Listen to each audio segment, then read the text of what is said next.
7 o'clock. Thank you, Sean. Thank you, everybody. Welcome to New Freedom. Welcome to Position of Neutrality.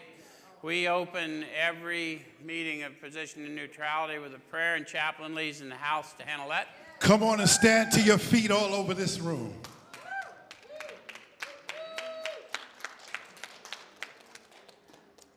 All right. Father, we thank you again today for everything you've done, everything you're doing. We give you the praise, the glory, and honor for who you are. We invite you into this meeting tonight because we know, Lord, without you, we are nothing.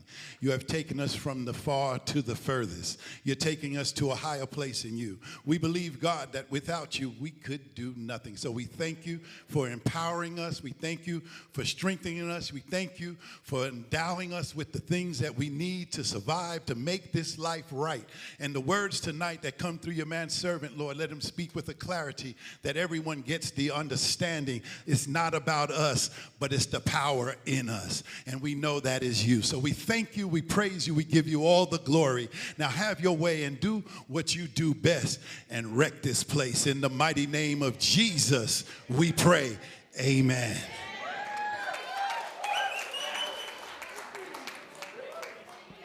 Thank you, Chaplain Lee. How many of you are happy to see Chaplain Lee up preaching with power again?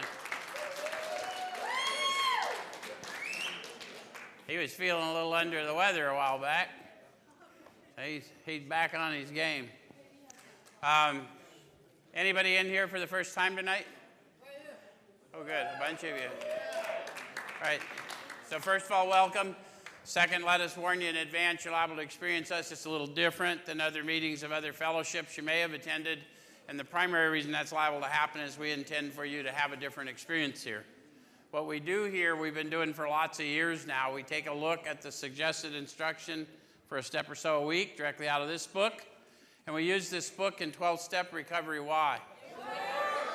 The process described by the authors of this book has been proven to work for addicts of the hopeless variety, addicts to alcohol and other substances. Yes? Yes, sir. So, because this is their experience, the effort that I go to here is not to tell you what the book says, because what the book says to you is none of my business. What I will endeavor to do is show you how I find my experience in it and encourage you to have your experience with it. And if we both do our job, we will share a spiritual experience in this room tonight. How many of you have been here before and know that's true? So those of you joining us online, they raise their hands. They raise their hands to signify that when we speak of a spiritual experience in 12-step recovery, we're talking about a sensory experience, tangible. You'll feel it. And when you do, I'll know. And I'll call it to your attention, because we would cheat you to talk to you about the power we call God without giving you a demonstration of the power. Those of you that are new to this and you hear the chants, when I say God, they say power, so that anyone that comes in here with prejudice because of experiences they've had in their past, we want them to understand that we're talking about power in you to recreate your life. Yeah? All right, so tonight we're going to take a look at Step 4.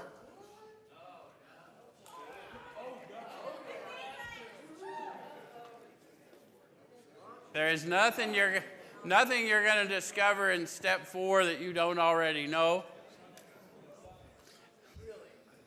And there's nothing you're going to discover in Step 4 that the power in you does not already know. But what you will learn is how to properly arm yourself with the facts about yourself so that you're a proper witness to that power's restoration of your life. Yes? All right, so we're at the bottom of page 63. And the authors start out with a bit of instruction based on their experience. It says, next, we launched out on a course of vigorous action. So the first question you might want to ask yourself is, who's the we they're talking about? The first 100s. And why do I call that to your attention? It's their experience they're describing, right? And they're going to tell us what they did, this process they went through in order to have this experience they describe. How many of you would have to describe your first attempt at a fourth step as something less than a launching? A lot less. More like a skid mark. There's probably a lot more people who just didn't want to cop to it. A lot of us stall that experience because we really don't know what's going to be discovered or what it's going to play into or whatever. But they're telling you because of the encounter they had in 2, they asked that power they encountered in 2 to go with them in that prayer in 3, so it was meaningful. They knew that they were afraid to look inside. We've been looking outside of ourselves for the reasons our life has gone awry all our life. But I play a part in all of it, even if it's just my perception. So I got to go figure that out, and I'm going to need a power greater than me to do that, and I've already encountered said power. But if I have not encountered said power because it was not imparted to me or it wasn't called to my attention, I might not launch, So the gravity of the mission we undertake here in recovery when we try and help people, when we people please and don't tell them the truth because we're afraid of how they'll respond to what we're trying to show them, we leave them in a dark place. Not because we intend to, because we don't know any better. So we're trying to empower thousands to be bold in describing and introducing people to this power that restores. Yes? Yes. All right, so it says, the first step of which is a personal house cleaning, which many of us had never attempted. Though our decision was a vital and crucial step, it could have little permanent effect unless at once followed by a strenuous effort to face and be rid of the things in ourselves which had been blocking us. Our liquor was but a symptom, so we had to get down to causes and conditions. So where did they tell us the power was found? They told us that when we had our encounter in 2. And how did they tell us we were going to find it? Sometimes we had to search fearlessly. And why is that power obscured from me? Yeah, it's been obscured by calamity, by pomp, by worship, my response to life and life's response to me. And all these inexplicable things that seemingly always happen to me, and I can't dig out no matter how bad I want to. Anyone relate to that? But I also know I desperately need power to live, because everything about my being shows that I need power to live. Yes? So I need full power. I need to find those things that have been obscuring that consciousness, my awareness of being aware of that power in and on me. Yes? So I'm going to have to get going. I'll start to understand the launching now, won't I? How many of you were still in your addiction, but you'd been out for a while and your dealer called you and had a fresh batch? Was that a deliberative process? Or did you get your fucking ass down the road and get it? So I always know if people really understand that powerlessness admission is not a concept, it's an experience, because they're the ones who launch. If you understand, but when I finally grabbed this, I knew I needed to hurry. Because I needed a fix. Okay. All right. So it says that therefore we started upon a personal inventory. This was step 4. A business which takes no regular inventory usually goes broke. Taking a commercial inventory is a fact-finding and a fact-facing process. It's an effort to discover the truth about the stock in trade. One object is to disclose damaged or unsaleable goods to get rid of them promptly and without regret. If the owner of the business is to be successful, he cannot fool himself about values. We did exactly the same thing with our lives. Sorry I read so long, because I know our attention spans are not good, always. But we have to give you the context, and then we'll go in and deconstruct it and see where maybe some of our misconceptions are and where it makes logical sense to move into the process. Fair enough? Okay, so they said that this, just like a commercial inventory, it's a fact-finding and a fact-facing. So it's not enough to know stuff on the shelf is broken. I need to face the fact what it means to me that I have stuff on the shelf I'm trying to sell that's broken. Make sense? Compare it to your admission that you're an addict or an alcoholic, but doing nothing that would show that you cared about that condition. Maybe even using it as an excuse for the way you behave. Of course I do it that way. I'm an alcoholic. It makes sense? So I found the fact, I didn't face the fact. Okay, and then it says that it's an effort to discover the truth about the stock in trade. Notice how they didn't say my truth or your truth, they said the truth. How many of you have discovered there's often a little bit of difference between your truth, my truth about you, and the truth about you? Yeah, often vast, right? So it says one object is to disclose damaged or unsaleable goods and get rid of them promptly and without regret. I like people to focus on that because sometimes in our fellowships we give people the impression that it's all about that. With things like your sick is your secrets and other little, those are partial truths. But I understand where it came from, is what I'm trying to say. But the fact is, that's not the object of the 4-step inventory. Damaged and unsaleable goods are on display, and I'm the only one unaware of them. Yes? So the only thing I'm really doing is getting them out of the way of that what I started seeking for in the beginning. Where am I going looking? And how am I going looking? Sometimes I'm going to have to search furiously. And what is the object of the search? The great reality within. So this is a treasure hunt, not a trash hunt. So those of you who fear for, listen, we ain't coming out till we got the treasure. So don't worry about the trash. There are no secrets in the realm of the Spirit anyway. It ain't a secret to anybody. But I need to know those facts about me so that I can flatly declare them to you, because when you're feeling less than, and we can level the playing field. I too once thought and felt as you do. Yes? Okay. So, and then it says, I cannot fool myself about values. There are parts of my personality that I thought were valuable in another manner of living. Sarcasm, deceit, false humility. You learn as you grow in the Spirit that those are not useful. Yes?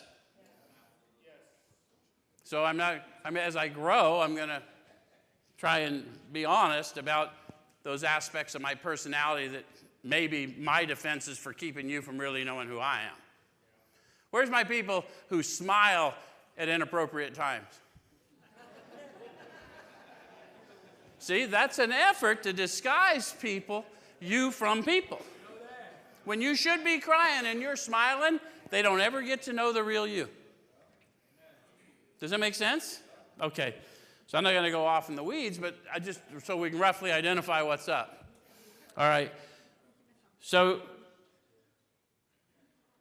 it says we did exactly the same thing with our lives. We took stock honestly. First, we searched out the flaws in our makeup which caused our failure. Being convinced that self manifested in various ways was what had defeated us, we considered its common manifestations. So the essence of the 3rd-step decision is that I was convinced that any life run on self-will could hardly be a success. Do you understand when they talk about self-manifesting in various ways? It's not words we use in everyday language necessarily.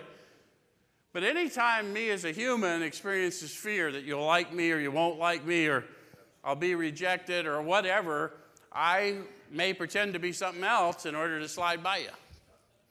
When that happens, myself manifested. Any of you ever tried to pretend to be somebody you weren't in order to please some people who were probably never pleased with you in the first damn place, but now you didn't know who you were? Okay. So it's not hard to get convinced that self-manifests. And as we grow, how many of you have been doing this a while in the manner of living? You know, it's not all about staying sober. It's all about progressive freedom. And we still catch self-manifesting in various ways, don't we? Okay. So that's why it's a manner of living. It's not a one and done. All right, so it says resentment's the number 1 offender. Any of you mad at anybody?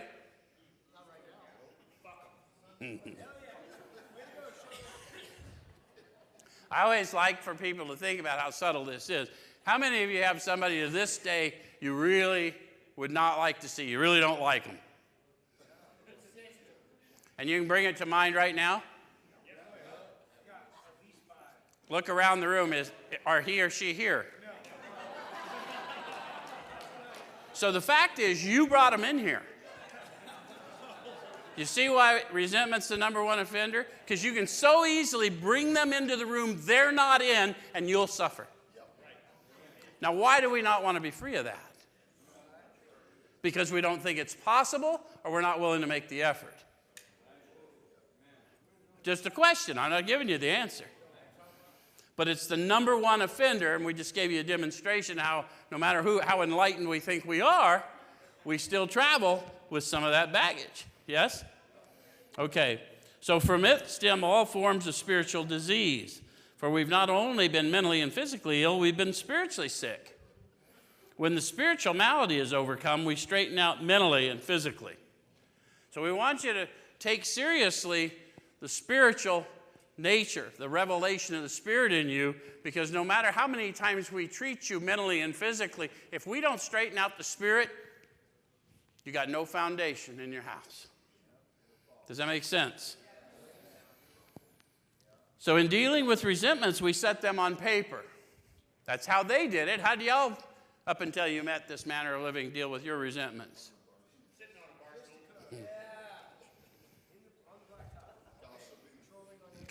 Gossiping, complaining. Okay. So it says, we listed people, institutions, or principles with whom we were angry. And then it says, we ask ourselves why we were angry. So try and follow the logical process there. The people, institutions, principles. I'm angry. Why am I angry? Yes? And they got some more questions for us. In most cases, it was found that our self-esteem, our pocketbooks, our ambitions, or personal relationships, including sex, were hurt or threatened. So we were sore, we were burned up. So they're telling you of their experience. The closer the relationship, the more likely it was to involve more of those things. The way I think about myself, the way I think about other people, yes? One thing I always like to point out to people when they talk about our ambitions, are you the kind of person when you see people that you know having successes that you get angry about their successes? Because I just want to know, because some of us have it. Yeah, we go both ways, don't we? So that means that my ambitions have been interfered with. But I'll spend a lot of my life not living in joy simply because I can't celebrate for your wins too. So it's not a habit we want to perfect, you know what I mean? I don't care whether they're deserving. You know what? How many of you have figured out you're living in God's favor? Let me tell you a little secret about living in favor. Favor ain't fair. So when people say, you don't deserve that, say, you're right, I don't. But I am walking in Papa's favor. I had people ask me, what qualifies you to be the CEO of a reentry center? I said, absolutely nothing. There is no qualification for this job that I know of. I'm qualified by identity. And favor ain't fair. I understand you're feeling cheated. Okay. So then it says, on our grudge list, we set opposite each name our injuries. Was it our self-esteem, our security, our ambitions, our personal or sex relations which have been interfered with? So it's another column that you're going to try and figure out how you're thinking, how your self's manifesting. Does it make sense? And then it says, we went back through our lives, nothing counted but thoroughness and honesty. Why? Yeah, really, when you decide to be serious, right? How many of you decided to be serious, even in the wrong direction? When you decide to be serious, nothing counted but getting ready. So if you're seriously going to recreate that which you torched, when are you going to get serious? That's an inside job. We'll know it when we see it, and we'll know it when we feel it, and we'll do anything to walk with you through it. The other thing we'll do is we'll walk away from it if you're just gaming, because we know a game or two. We did that. Does it make sense? Okay. So when we were finished, we considered it carefully. Why would I want to do that?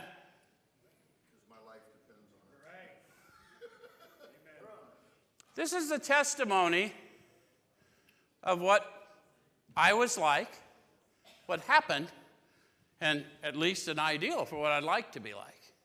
And then the best judges of whether I'm achieving anywhere near that will be you people watching me, and you'll call to my attention if I'm different than what I once was. Yes? And most of you that have known me any length of time know that slow, but progress. Okay. So the first thing apparent was that the world and its people were often quite wrong. How many of you concluded that? We all conclude that. That's the first thing apparent, right? But how many of you have been stuck there? They're wrong. And I'm not backing out of my bullheaded position because they're wrong. But I'll bear the consequence. Any of you have been in that loop? Okay. So to conclude that others were wrong was as far as most of us ever got. The usual outcome was that people continued to wrong us and we stayed sore. Have you found that once you're stuck, you're really stuck? Sometimes it was remorse and then we were sore at ourselves. Where are my folks that get really caught up in thinking self-flagellation is the key? There's actually people who feel like that's a redeeming quality to continually beat up on themselves, but the power of life and death is in the tongue. Even when you're not using this one, even when you're just self-talking yourself into them. Does it make sense? So it's a lie that you're anything less than he says you are. But the more we fought and tried to have our own way, the worse matters got. As in war, the victor only seemed to win. Our moments of triumph were short-lived. They put seemed in italics. Why do you think they did that? How many of you thought you had won an argument and found out you lost the war? All the time. How many of you went to make a friend and you won the argument, but now you lost the friend? To make it just, any of you just, you were so sure you were right that you just argued it till no one wanted to talk to you anymore? And then the other side of that is sometimes we found out that maybe we were both right and we just saw it different. All right, so it's plain that a life which includes deep resentment leads only to futility and unhappiness. To you all that are new to the process and haven't gone through this, they're saying declarative statements because it's written in past tense. They're telling you of a spirit experience they've had. So we're not telling you, if you've never been through this process, that your resentment and that experience you're having is some kind of fault of yours. It's probably the only tool you got. But we have some better tools as we arm you with the facts about yourself in this process. Does that make sense? I came out and lived for the hatred I had for the people who had done to me what I figured they had done to me. That's my story. But the more I walked in this manner of living and had to serve others, I found that those tools of hatred and resentment and revenge were of no value to me in the new life I was living. Does it make sense? But someone gave me the dignity to walk into it. So I once thought and felt as you do, but I doubt I had made much progress had I not taken action. Does it make sense? Okay.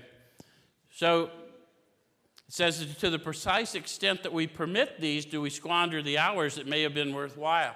How many of you have been stuck in that and didn't know you had a part in that? Even though you didn't have a part in the hurt, you had a part in the suffering after the fact. So what they discovered is they permitted it. The understanding now as we're talking to you about who's got a resentment, do you see them in the room, then who brought them in here? You understanding? I'm permitting it. I didn't even know I was given permission. Now welcome to what delusion is. Does it make sense? Okay. But with the alcoholic, whose hope is the maintenance and growth of a spiritual experience, this business of resentment is infinitely grave. We found that it's fatal. For when harboring such feelings, we shut ourselves off from the sunlight of the Spirit. The insanity of alcohol returns and we drink again. And with us, to drink is to die. So follow that thought. They said they found, and it's fatal. How many of you harbored some resentments in active addiction or maybe even early recovery, and you really didn't feel alive even though maybe you, from an evidence standpoint, you were alive. Any of you get to be that dead man or woman just walking around? So that's what they're talking about. I can die in the spirit walking upright. But life isn't much fun at that point, is it? So when I'm harboring those feelings, I'm blocking myself off from the consciousness of that power. Does that make sense? So it says that if we were to live, we had to be free of anger. I talk about freedom from anger because I was a guy who was angry. Not everyone I meet is angry. Some people, they're angered or their fear does something different to them. But may seem impossible to be free of anger. How many of you have had moments where you're completely delivered from your anger and it really was quite a thing, something to aspire to? How many of you have had to return to it but didn't stay there as long as you grew? Again, progress rather than perfection, yes? So the grouch and the brainstorm were not for us, and now they're giving us some tools. What do they mean when they say grouch? Yeah, it's an old English word, but it means pretty much what we all assume it to mean. I'm walking around complaining, right? How many of you have been that guy? How you doing? Okay for a Monday.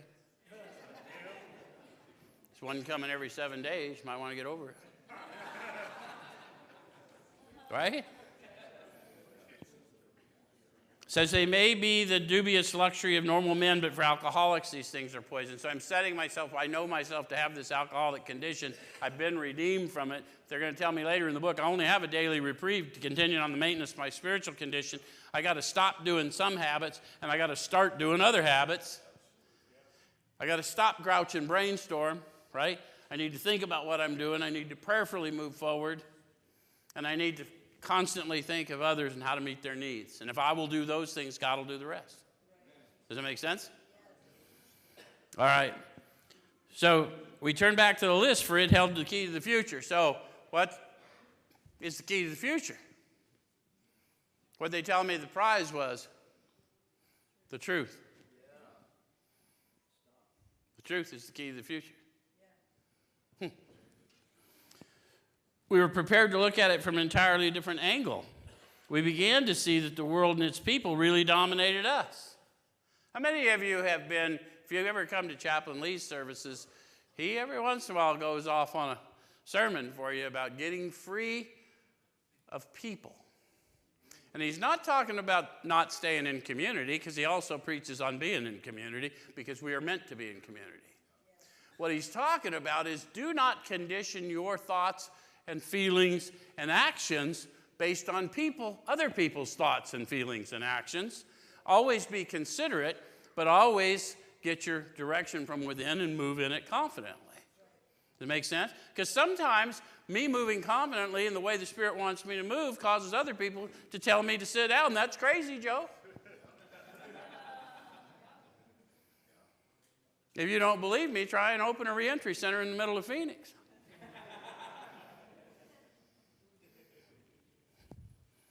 Okay, so in that state, the wrongdoing of others, fancied or real, had the power to actually kill. How could we escape? So when they put a question mark, they expect you to go inward. Eyesight without insight, spiritual blindness. So how could we escape?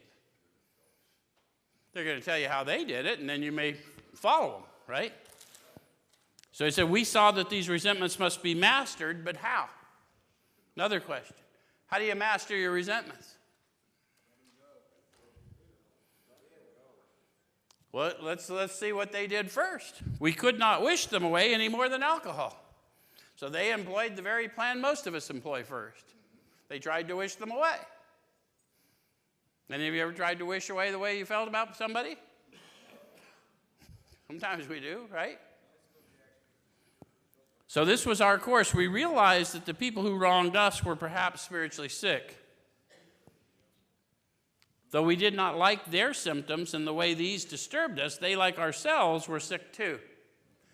So where is my Spiritual sickness rooted. Selfishness, dishonesty, resentment, fear. Yeah? Guilt, shame, remorse. Or we share that in common, perhaps? So all the things I'm angry about them is I'm looking at them through the natural eyes and not through these eyes. And the whole point is to clear this vision so I can see what I'm doing. They're sick too. I don't like their symptoms any more than you like mine. But I can grow in a grace experience if I recognize that sometimes you'll tolerate mine, sometimes I tolerate yours, and together in community we'll raise each other up. Yeah? Okay. So we asked, this is what they did. Are you already going to yell? That's quick. Dewey, you had a misfire. We asked God to help us show them the same tolerance, pity, patience that we would cheerfully grant a sick friend. So important, guys, that you get what we're talking about here. When we say God, we ask power down on the inside to help us show them the same tolerance, pity, and patience. In other words, I'm asking for power to act better than I feel like. How many of you have had that power and didn't know that it was granted you without asking? How much more could you do that and live more abundantly if you thought to ask? People start to learn to pray when they find out their prayers are answered and they work. This is simple instruction. Half of the people that wrote it were atheists or agnostics, but guess what? They found the great reality.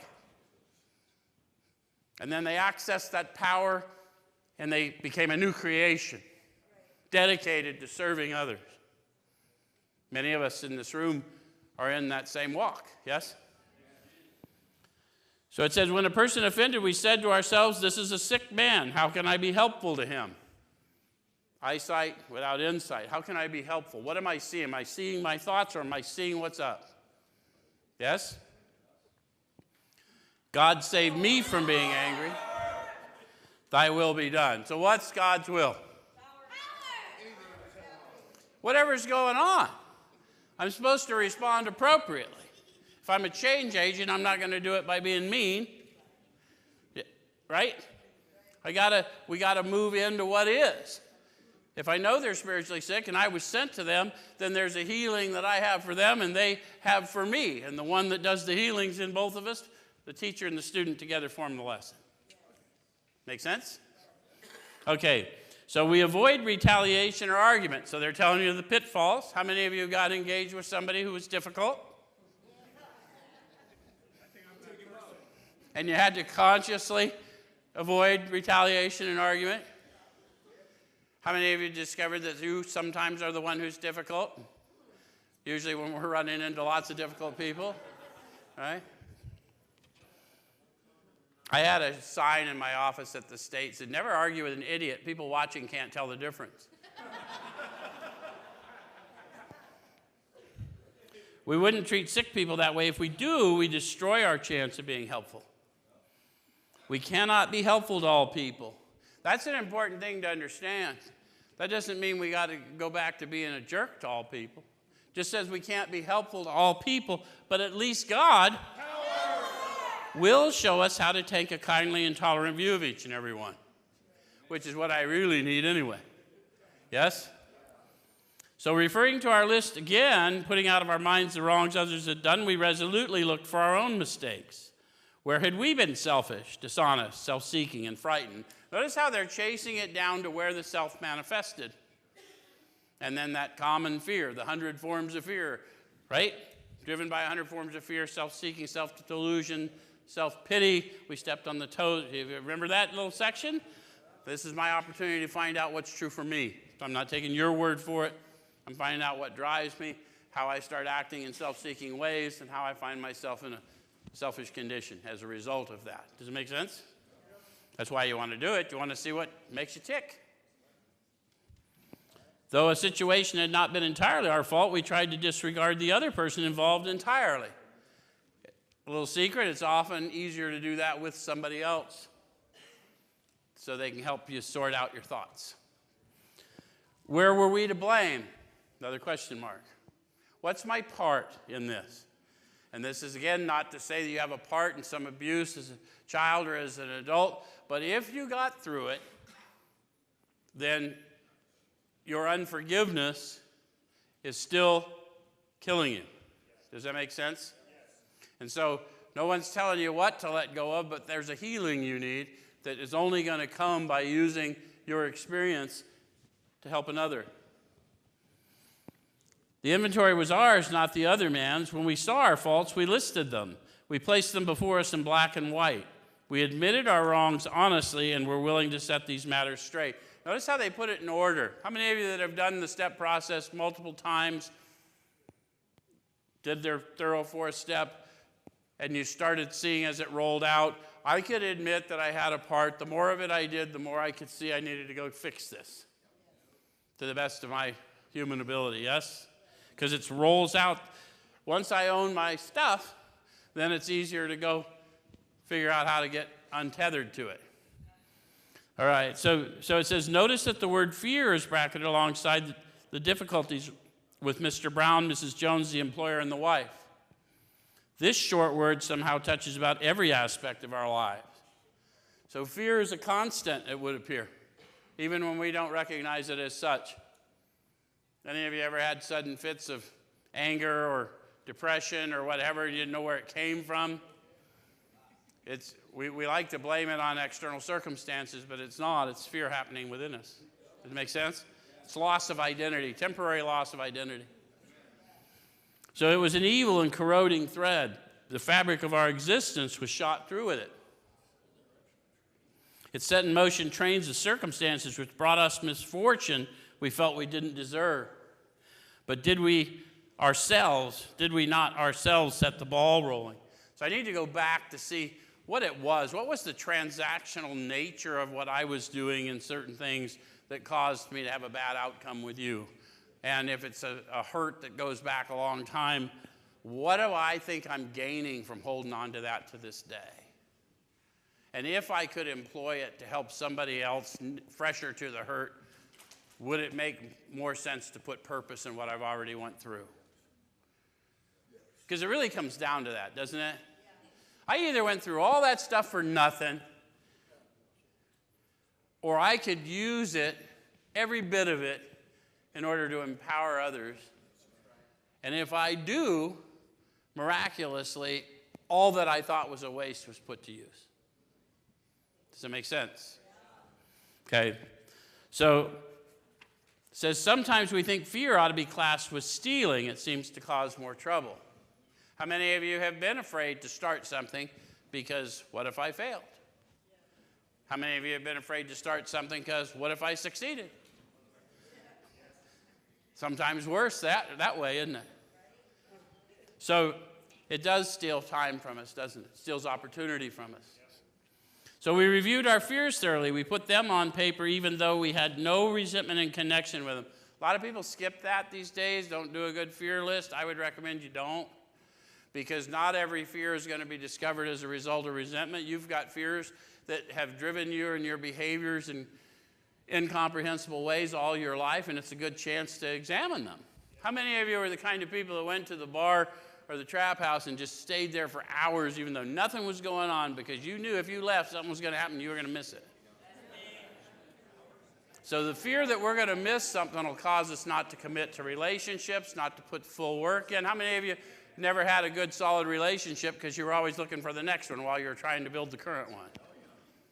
A lot of us have done that kind of thing. Does it make sense? So you might want to look at some of that stuff because that causes a lot of stuff and we don't even know it's happening. Yes? All right. So we ask ourselves why we had them. Why do I have that fear?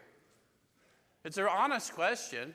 If countless redemptions from that have come and gone, why do I still have it? And then it says, wasn't it because self-reliance failed us? How many of you don't dare to want anything better because you never had anything better? Happens to us, doesn't it? So it says, self-reliance was good as far as it went, but it didn't go far enough. So the only component they're discovering they lacked was the power component. And I'm still judging my life from a powerless condition and assuming that's always going to be the outcome. But now, in this new manner of living, I've added power. There you go. Some of us once had great self-confidence, but it didn't fully solve the fear problem or any other. When it made us cocky, it was worse. How many of you had a relative amount of success and then squandered it? That makes it hard for us, doesn't it? How many of you had success in recovery and then ended up spun again? Makes it hard to come back, doesn't it, when that happens? How many of you knew all the answers to something, and so when it made us cocky, it was worse? Yes? Okay. So perhaps there's a better way. We think so, for we're now on a different basis. The basis of trusting and relying upon God. It's so important, guys. I'm not talking about theology to you from here. I'm talking to you about power, sensory power found inside of you. When we activate it, sharing with you, we share it and we feel it. Because we would cheat you to talk to you about that power without giving you a demonstration. That's why we try and pay attention to what's going on in our being while we're talking to you. Does it make sense? So we trust infinite God rather than our finite selves. We're in the world to play the role He assigns. How many of you have been somewhat upset at different times of your life with the assignment you apparently have? So we all find ourselves there from time to time, right? I got a crappy assignment here, big fella. But see, the higher purpose, the bigger purpose, the higher perspective is who better than you to play the part that is your life? What if everything that ever happened to you perfectly prepared you for where you're going and you're busy being mad about it? How many of you have grown to a point where you realize a lot of the things you went through that were horrendous have in fact been useful for others? How did you feel when you were able to lift someone up with that stuff? Did some of the weight come off of you? So it says, just as to the extent we do as we think He would have us and humbly rely on Him, does He enable us to match calamity with serenity. Why can I match calamity with serenity? Because whatever I'm going through in the past or in the present is preparing me for whatever future I'm granted. And I don't want to miss a moment of this lesson because I hate relearning lessons. That's still all human logic, yes? Why do you think we want to be in the here and now? Why do you think you go to every AA hall and they say one day at a time? Why do you hear all these old timers say, you're right where you're supposed to be? You go, oh, screw you. There's a destiny for you. And your destiny is linked to many, many others. And the power and purpose to carry all that out is found in you, but it's not of you. Which is why you're going to want to improve consciousness, yes? Okay. So, we never apologize to anyone for depending upon our Creator. We can laugh at those who think spirituality the way of weakness. Paradoxically, it's the way of strength. So we're really laughing at the ideal rather than the people because we've once held those silly ideas, haven't we? The verdict of the ages is that faith means courage. What do they mean, the verdict of the ages? General consensus. Yeah, I mean everything throughout history, but isn't that true for you too? When you decided you had to go through what you were going through, didn't it get easier to just start going through it? Because everyone in this room's gone through something. You don't get here without going through something. And we fought and feared, and I don't want that to happen. But once we knew we were going, did we not double down? So faith is courage. Once I know I'm going, then I'm going to go forward confidently. Yes? Okay. So that all men of faith have courage. They trust their God. We never apologize for God. Instead, we let him demonstrate through us what he can do. That's why they talk to us about attraction rather than promotion. No one wants to hear what I think or feel until they see how I act. So what's important in recovery is showing people what your recovery looks like, not telling them what theirs should look like. And the right ones will find you, because you can't give what you don't have, and the other thing they don't bother to tell you is you can't help but transmit what you do have. There's a transaction of energy going all the time. Okay, so we ask him to remove our fear and direct our attention to what he would have us be. At once we commence to outgrow fear. Why do I want to identify my fears? Because when I start to have that experience, rather than manifesting a self, I'm going to ask him to remove it and ask him what he would have me be. And I'm going to get an instruction in being. Be loving, be patient, be kind, be still, be quiet. Any of you know what I'm talking about? We often ask, what do I do? You're not the doer. Otherwise, they'd call you a human doing. You're a being. I need to know in my being what he would have me be in this situation. And at once, fear flees. Does it make sense? Some of you are feeling that. Who's feeling that? This is instructions for living, guys. This isn't complex, but you got to put it into practice. That power in you, when it resonates, that's how we know who we are and whose we are. And we want to elevate everyone in the room to that status, right? Because that's how you change worlds. Okay, so now about sex. Oh, yeah. Oh, yeah. Power. Who said that? Where's that? There you go. I love your boldness, man. He needs it. Hey, when we get T-shirts, he needs one. He said, now about sex. He says, power. Many of us needed an overhauling there, but above all, we tried to be sensible on this question. It's so easy to get way off the track. Here, we find human opinions running to extremes, absurd extremes, perhaps.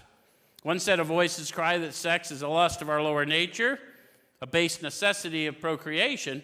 And then we have the voices who cry for sex and more sex, who bewail the institution of marriage, who think that most of the troubles of the race are traceable to sex causes. They think we do not have enough of it, or it isn't the right kind.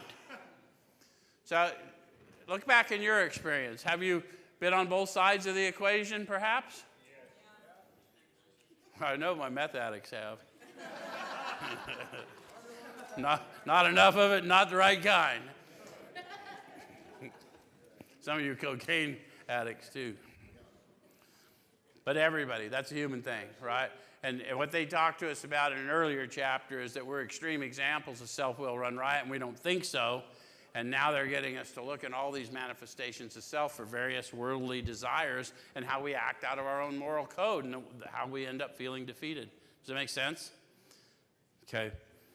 So one school would allow man no flavor for his fare, and the other would have us all on a straight pepper diet.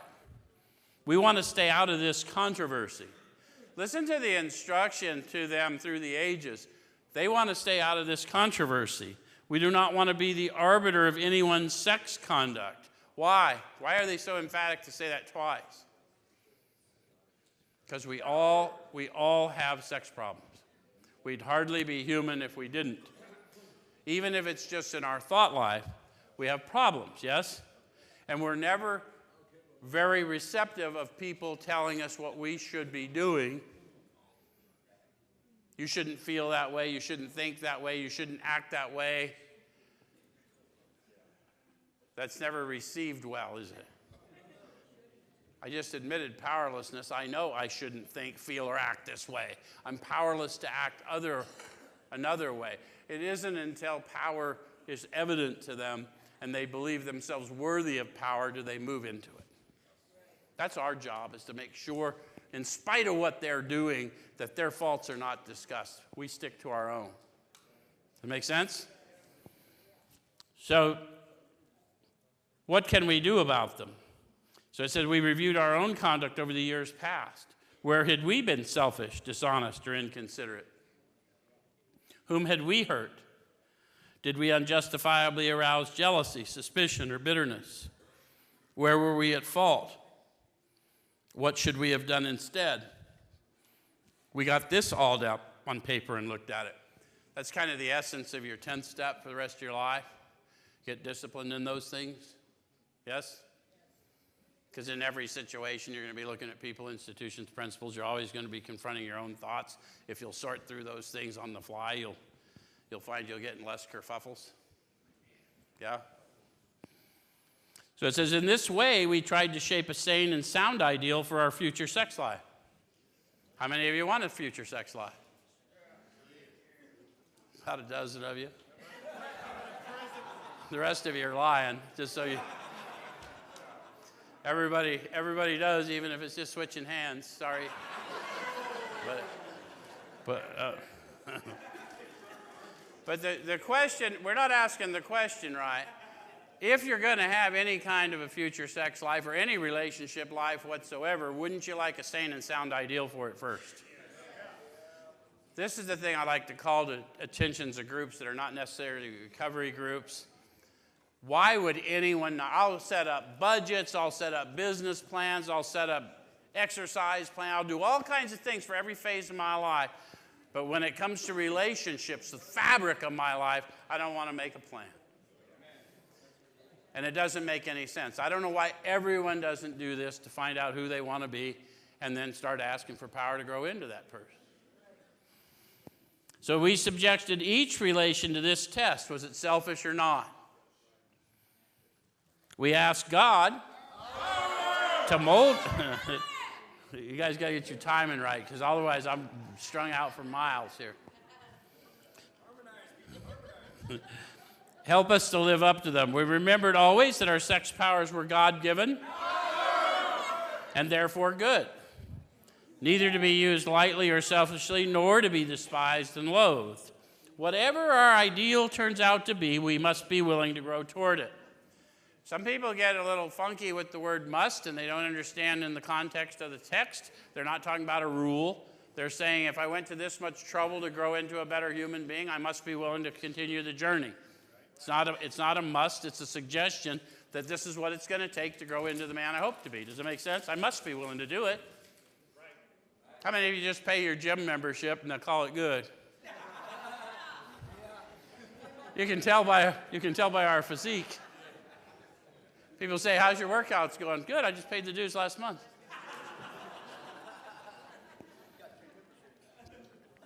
We must be willing to make amends where we've done harm. Same thing.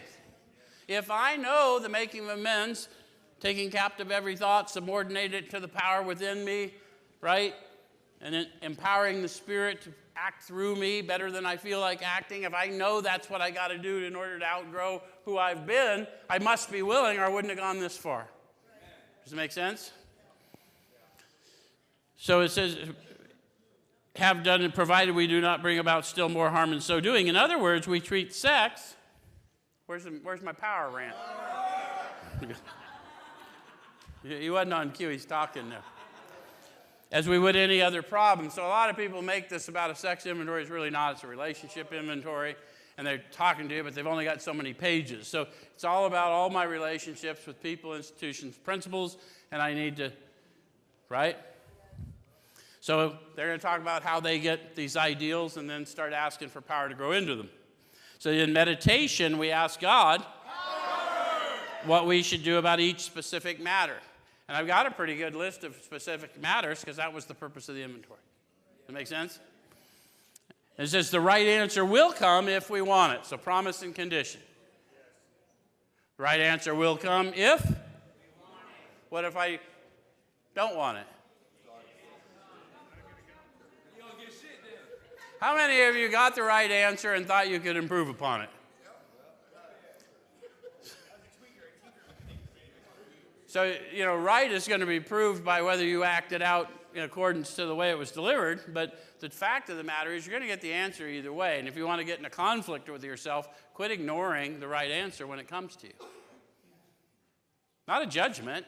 If you want it to be more streamlined in your life, when you get one, even when it's hard, ask for more power to carry it out instead of trying to improve upon it. Does this make sense? Okay. So God alone can judge our sex situation. Counsel with other persons is often desirable, but we let God be the final judge.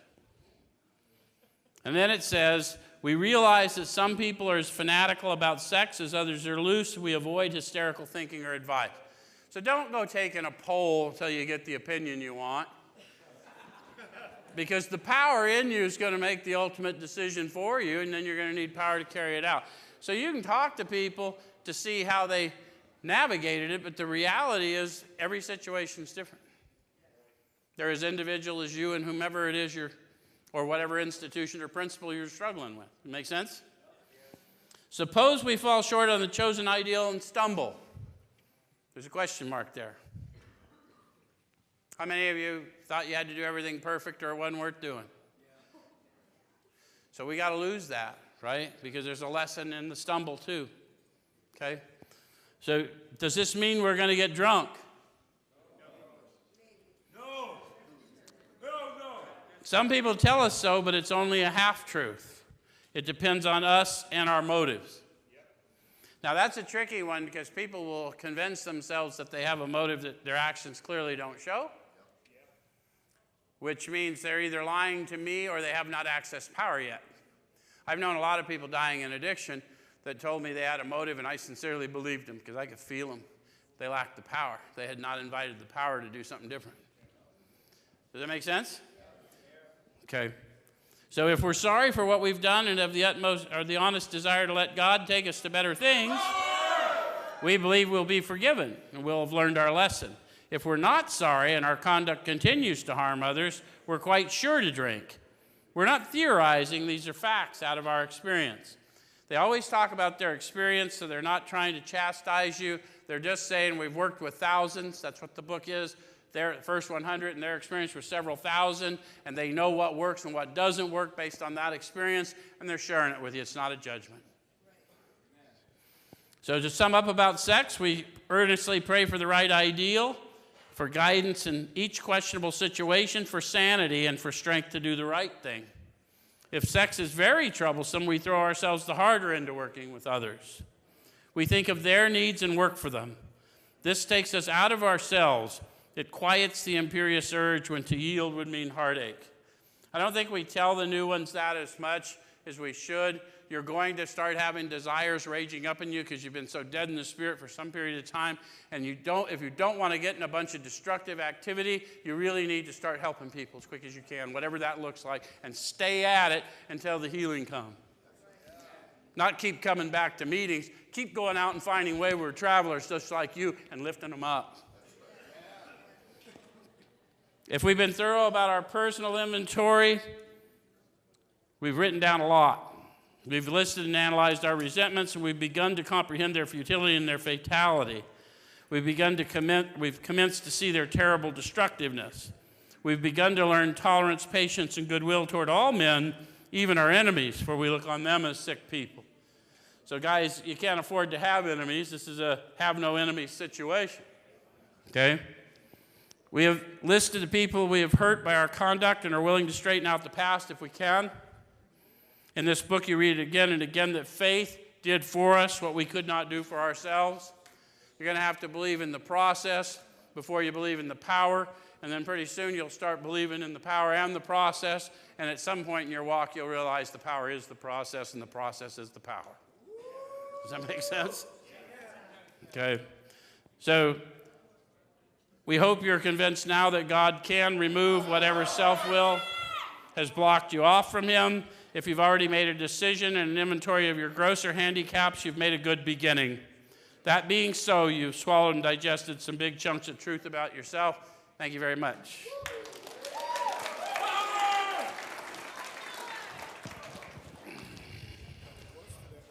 I was watching.